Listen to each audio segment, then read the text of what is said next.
नमस्कार, आपके साथ मैं हूं मुक्ता सिंह। सियासी नुक्ता विद मुक्ता में आपका स्वागत है। तेलंगाना में चुनाव प्रचार समाप्त हो चुका है।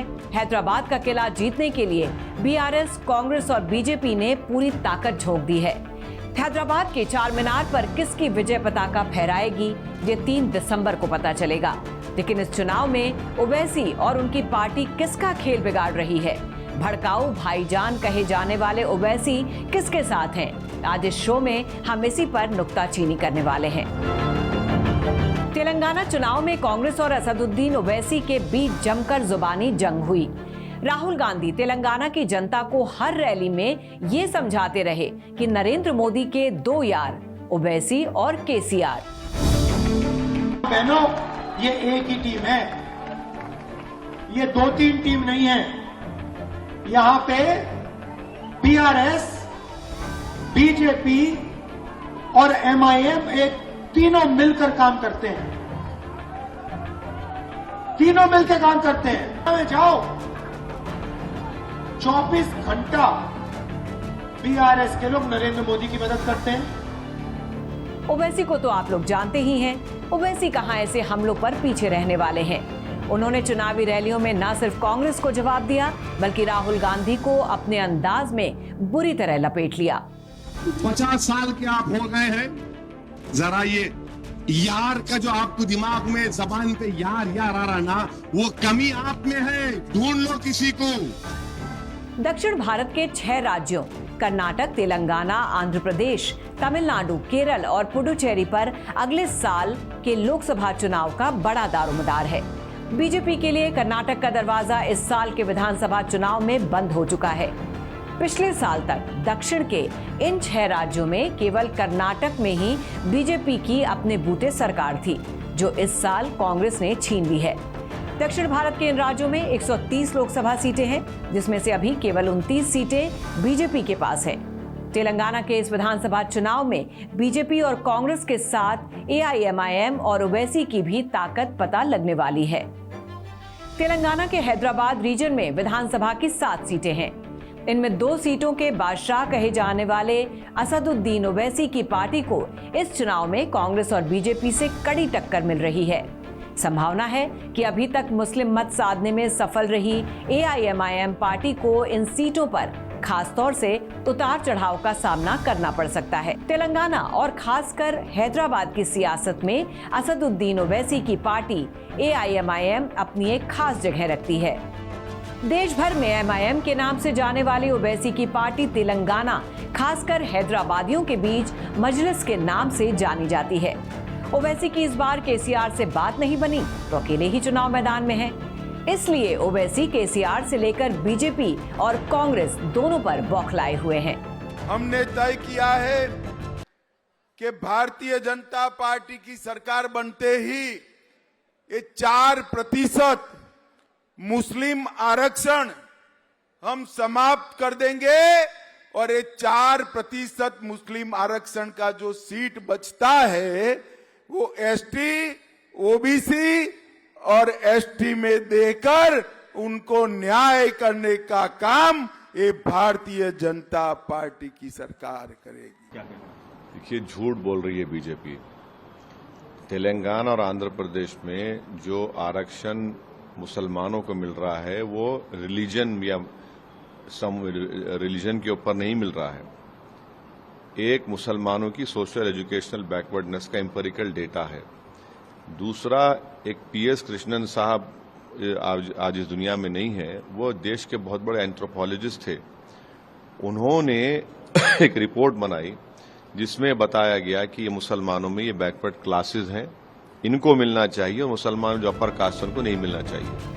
भले ही देश के दूसरे राज्यों में मुस्लिम समुदाय के वोटों को देखते हुए एआईएमआईएम तमाम सीटों पर लड़ने का दावा करे, लेकिन तेलंगाना की राजनीति में पार्टी अभी भी उम्मीदवारी पेश करने के लिहाज से 100 डिजिट का आंकड़ा नहीं छू पाई है।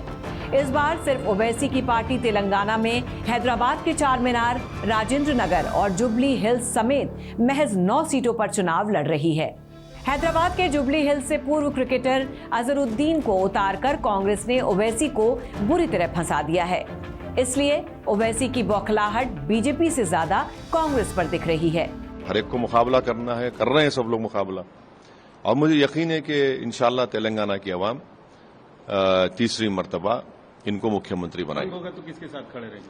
अरे भाई ये तो किसके साथ खड़े रहेंगे? अरे कैसे, हम तो बोल रहे नहीं होगा, हम तो बोल रहे फिर नहीं। भी किसके साथ खड़े? अरे नहीं होगा, देख लेना। किसके साथ खड़े हैं? बीआरएस के साथ देखिए खड़े नहीं होगा हम, देखना आप देख लीजिए। वैसे भी ओवैसी पर बीजेपी की बी टीम होने का आरोप लगता रहा है।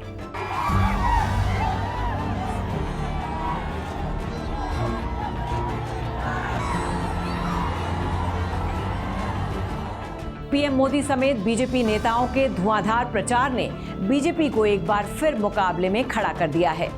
बीआरएस के नेता केसीआर से टक्कर लेने के लिए कांग्रेस और बीजेपी ने नए नेतृत्व को फ्रंट पर खड़ा किया है, जो जीतने के बाद सीएम पद के दावेदार हो सकते हैं। लेकिन केसीआर तो केसीआर हैं। उनकी पार्टी अब भी राज्य में सबसे मजबूत स्थिति में दिख रही है।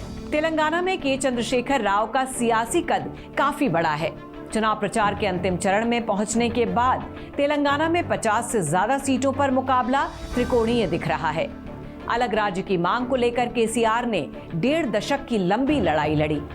2009 में किया गया उनका आमरण अनशन आज भी तेलंगाना के लोगों के जहन में है। आज भी अधिकतर समर्थक उन्हें तेलंगाना का मसीहा मानते हैं। इसका नतीजा ये रहा कि 2014 में तेलंगाना के गठन के बाद केसीआर आम लोगों में लोकप्रिय हो गए। वो कमोबेश अजेय बन गए। अपनी राजनीतिक ताकत के कारण ही केसीआर 2 जून 2014 से अब तक तेलंगाना के सीएम पद पर काबिज हैं। तेलंगाना आंदोलन के 15 साल बाद भी उनकी छवि संघर्ष और जुझारू नेता की है। अपने 10 साल के शासन में वो रायथू बंधु और रायथू भीमा जैसी स्कीम लेकर आए, जिसकी चर्चा 2023 के विधानसभा चुनाव में भी हो रही है। चुनाव आयोग ने अभी इस स्कीम पर रोक लगा रखी है। बीआरएस और कांग्रेस इस रोक के लिए एक दूसरे पर आरोप लगा रहे हैं।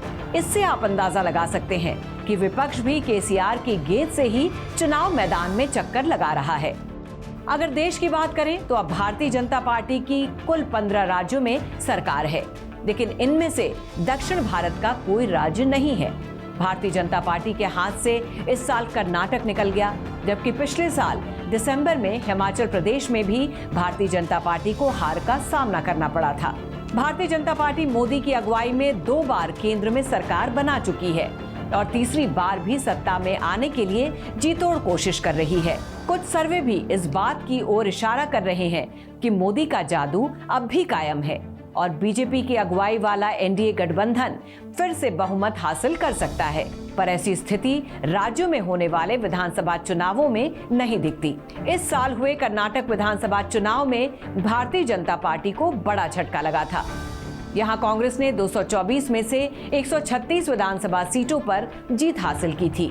भाजपा 104 से सिमटकर 65 पर आ गई थी।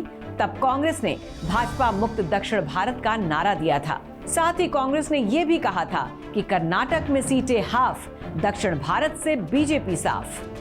दक्षिण के 5 राज्यों में विधानसभा की कुल 892 सीटें हैं, लेकिन बीजेपी के पास 90 विधायक भी नहीं है।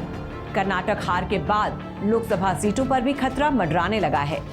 लोकसभा की बात करें तो 2019 में 303 सीट जीतने वाली बीजेपी को दक्षिण के 129 में से सिर्फ 29 सीटें ही मिली थीं, जिसमें कर्नाटक की 25 सीटें शामिल हैं। दक्षिण के 3 राज्यों तमिलनाडु, केरल और आंध्र प्रदेश में बीजेपी का खाता तक नहीं खुला था।